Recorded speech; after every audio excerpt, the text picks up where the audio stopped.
মাঝরাত পেরোলেই বাংলাদেশ ভারত সীমান্তগুলো এক অদ্ভুত ভয়ঙ্কর রূপ ধারণ করে। ঘুটঘুটে অন্ধকারের বুক চিরে ওপারের ওয়াচ টাওয়ারগুলো থেকে যখন সার্চ লাইটের তীব্র সাদা আলো এপারের মাটিতে এসে পড়ে, তখন মনে হয় যেন কোনো পরাশক্তি তার নজরদারির চাবুক কষাচ্ছে। সীমান্তের দিকে তাকালে সবচেয়ে প্রথমে যে জিনিসটি চোখে পড়ে তা হলো মাইলের পর মাইল বিস্তৃত এক দানবীয় কাঁটাতারের বেড়া। এই বেড়া ভারত নির্মাণ করেছে নিজেদের ভূখণ্ড রক্ষার অজুহাতে।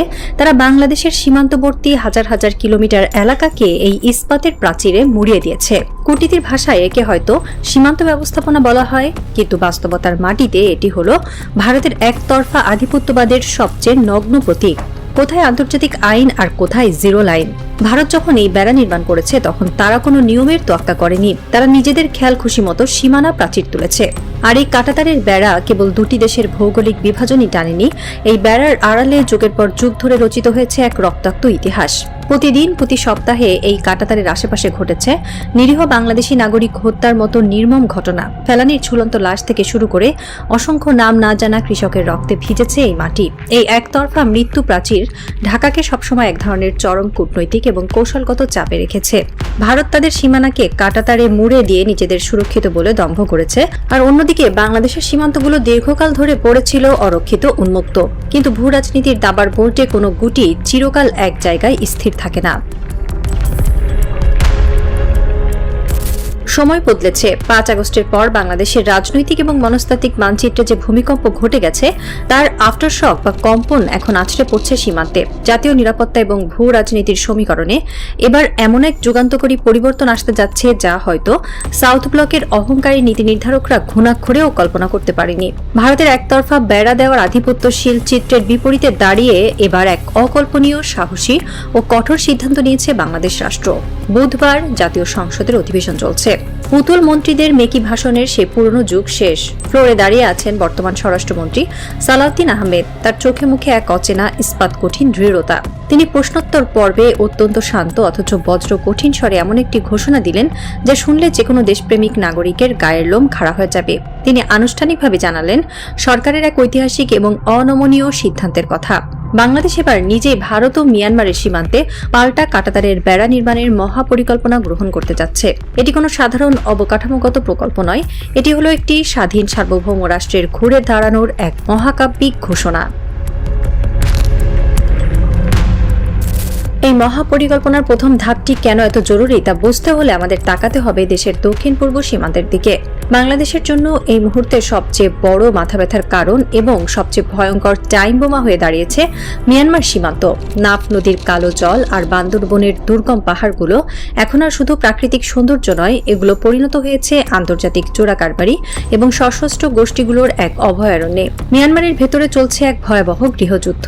সামরিক জান্তা বাহিনী এবং আরাকান আর্মির মধ্যে রক্তক্ষয়ী সংঘাতের কারণে পুরো রাখাইন প্রদেশ এখন চলছে, আর সেই সংঘাতের সরাসরি আজ এসে পড়ছে বাংলাদেশের গায়ে। প্রতিনিয়ত টেকনাফ, উখিয়া আর বান্দরবনের দুর্গম পাহাড়ি পথ ব্যবহার করে বাংলাদেশে ঢুকছে অত্যাধুনিক স্বয়ংক্রিয় অস্ত্র, গ্রেনেড এবং ভারী গোলাবারুদ। এখানেই শেষ নয়, অস্ত্রের পাশাপাশি এই পথগুলো দিয়ে দেশে প্রবেশ করছে কোটি কোটি টাকার মরণ নেশা, ইয়াবা এবং ক্রিস্টাল মেথ, আইস।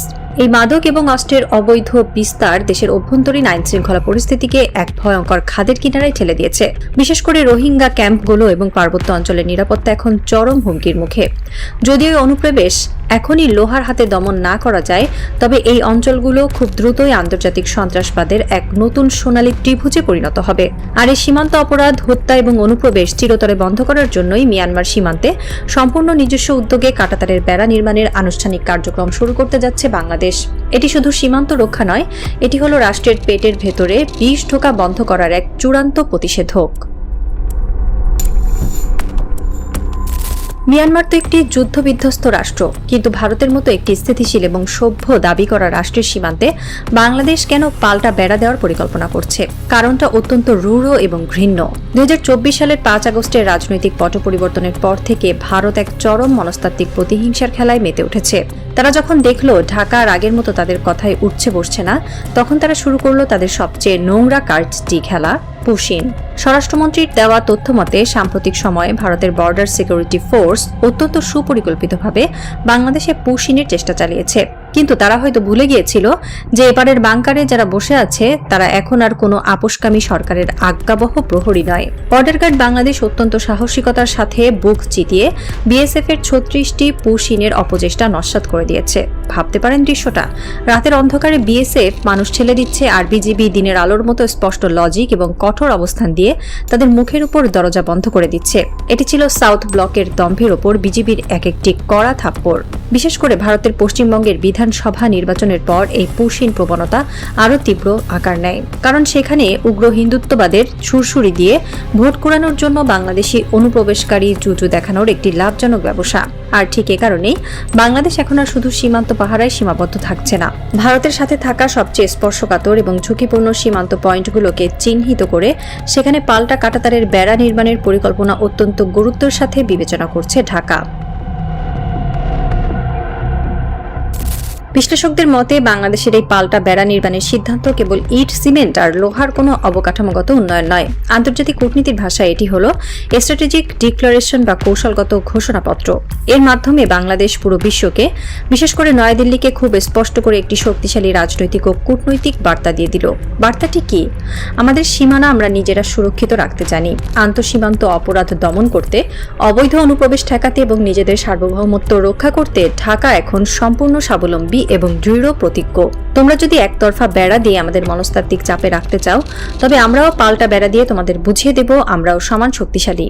ভারতের কাঁটাতারের বেড়ার আধিপত্যের জবাবে বাংলাদেশের এই পাল্টা বেড়ার কৌশল আগামী দিনে দক্ষিণ এশিয়ার সীমান্ত কূটনীতিতে ক্ষমতার ভারসাম্য বা ব্যালেন্স অফ পাওয়ার বজায় রাখতে এক বিশাল মাইলফলক হিসেবে কাজ করবে।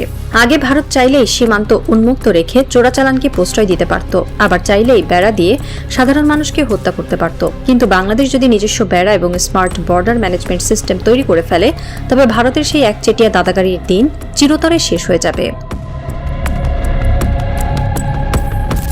স্বরাষ্ট্র মন্ত্রণালয় এবং বর্ডার গার্ড বাংলাদেশের সদর দপ্তরে হয়তো এখন এই মেগা প্রজেক্টের নীল নকশা বা ব্লু প্রিন্ট নিয়ে কাজ চলছে। বাজেটের অঙ্ক কষা হচ্ছে, ফিজিবিলিটি স্টাডি হচ্ছে। আর এই খবর যখন কূটনৈতিক চ্যানেল গোলে নয়াদিল্লির সাউথ ব্লকে পৌঁছবে, তখন তাদের প্রতিক্রিয়া কি হবে? তারা হয়তো চরম অস্বস্তিতে পড়বে। তারা এতদিন ভেবেছিল বাংলাদেশ তো একটি ছোট দেশ, তাদের এত টাকা কোথায় যে তারা 1000 কিলোমিটারের বেড়া দেবে। কিন্তু তারা ভুলে গেছে একটি রাষ্ট্র যখন তার অস্তিত্ব এবং আত্মসম্মান রক্ষার জন্য দাঁড়ায়, তখন কোনো বাজেটই তার কাছে বড় বাধা হতে পারে না। ঘড়ির কাঁটা এগোচ্ছে। বান্দরবনের দুর্গম পাহাড় থেকে শুরু করে পঞ্চগড়ের হিমশীতল শূন্যরেখা পর্যন্ত সব জায়গায় আজ এক নতুন আত্মবিশ্বাসী বাংলাদেশের পদধ্বনি শোনা যাচ্ছে। এই বেড়া শুধু সীমানার বিভাজন নয়, এটি হলো পরাধীনতার মনস্তত্ত্ব থেকে বেরিয়ে আসার এক অমোঘ প্রাচীর। ভারত ও মিয়ানমারের আগ্রাসনের বিপরীতে বাংলাদেশের এই পাল্টা বেড়া প্রমাণ করে দিল আমরা কারো দয়ার উপরে বেঁচে নেই।